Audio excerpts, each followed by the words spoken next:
This is the second part of section 4.1. It's on homogeneous and linear operators. So we're going to start off with a definition. So the linear nth order DE that we see below, it's the same one as the last section, is homogeneous if this g of x function here is equal to 0. And so we just call it non-homogeneous if it's non-zero. We assume that these a, an, all the way to a naught are all functions of x, and they're all continuous. And the first leading function, an, is non-zero. I just want to note here that these are not the same as the homogeneous functions in a previous section. I'm going to show all the different notations of a derivative. We can do 3 ticks. We can do 3 in parentheses. We could do d to the third y divided by dx to the third. So we're all equal, third derivative. And this last one, you might have seen before, but we don't use it too much before this class. So let's look at an example with some different notations. So here's a second order DE, and I'm going to rewrite this using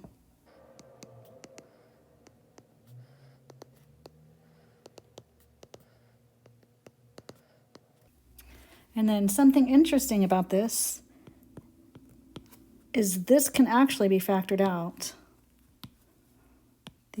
this y.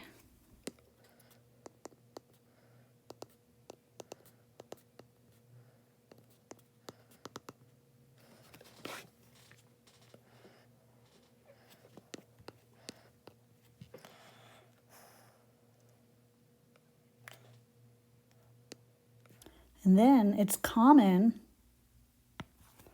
to call this part just plain old L.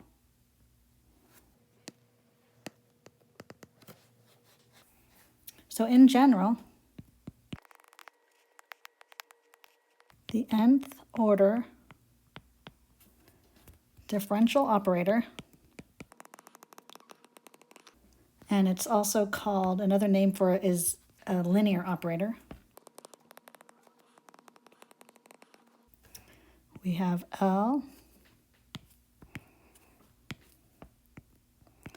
equaling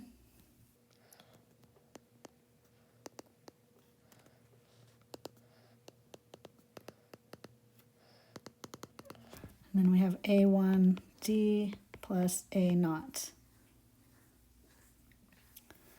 And then if we have Ly, like we do above, we basically just write it with the y next to all of these.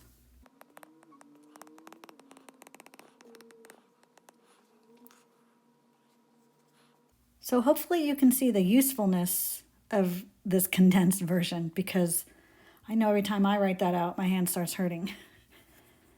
So we can basically go back to our homogeneous equation and non-homogeneous and just write Ly equal to 0 for a homogeneous, and then Ly equals g of x for a non-homogeneous.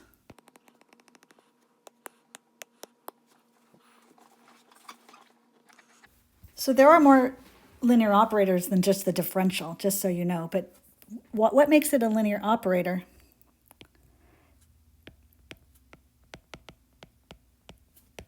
Are these following 2 properties.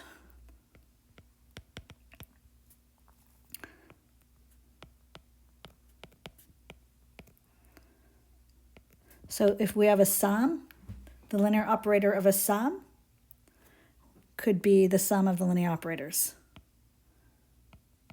And we know this holds true for derivatives, so hence it works.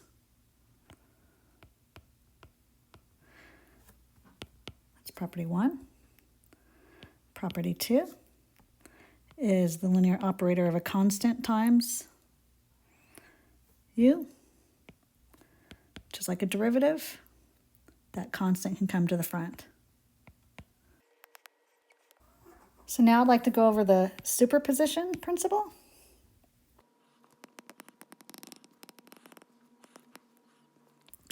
And this is for homogeneous equations. If we have y1, y2, all the way to yn, if they are all solutions, then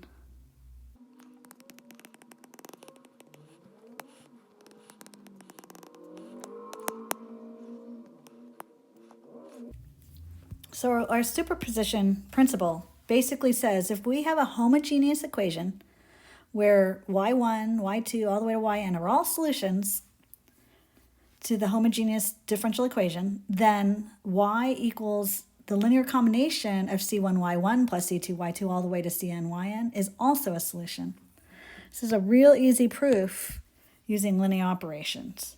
So we're going to start with the linear operator of...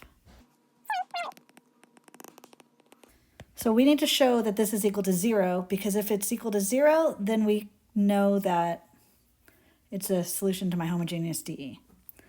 So we can say this is,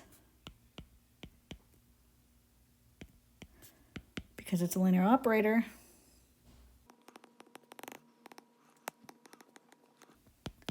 and then pull out the constants.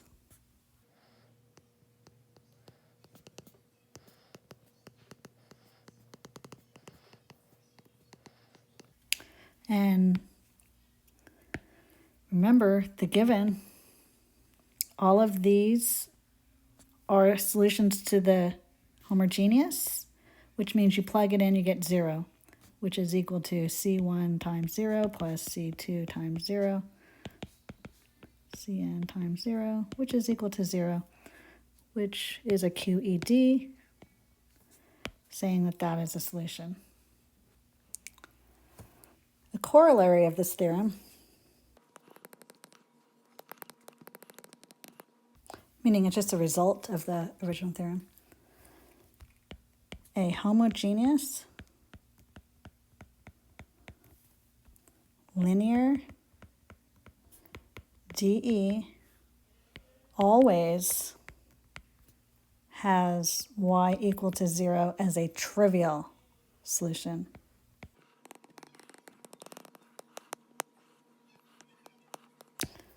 So I'm going to actually say this is obvious, but I'm going to show you why it's obvious.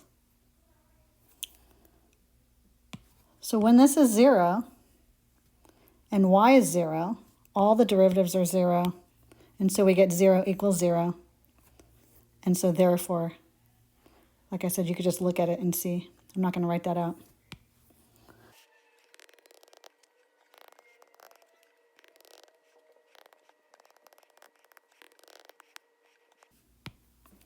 So remember from linear algebra, we would have the span of y1 to yn if everything in there was a solution.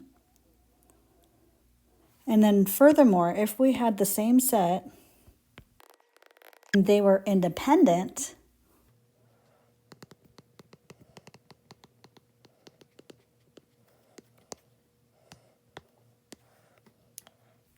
then it forms a basis.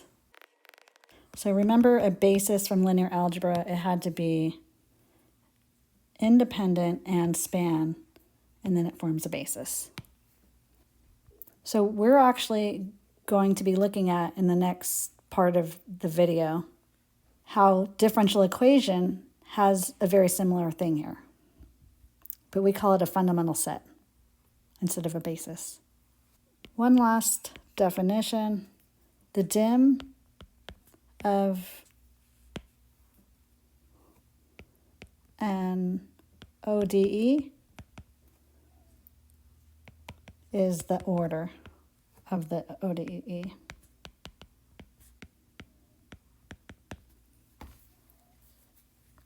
For example,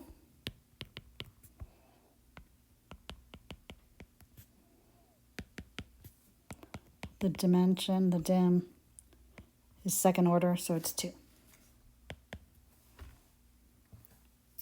And our bases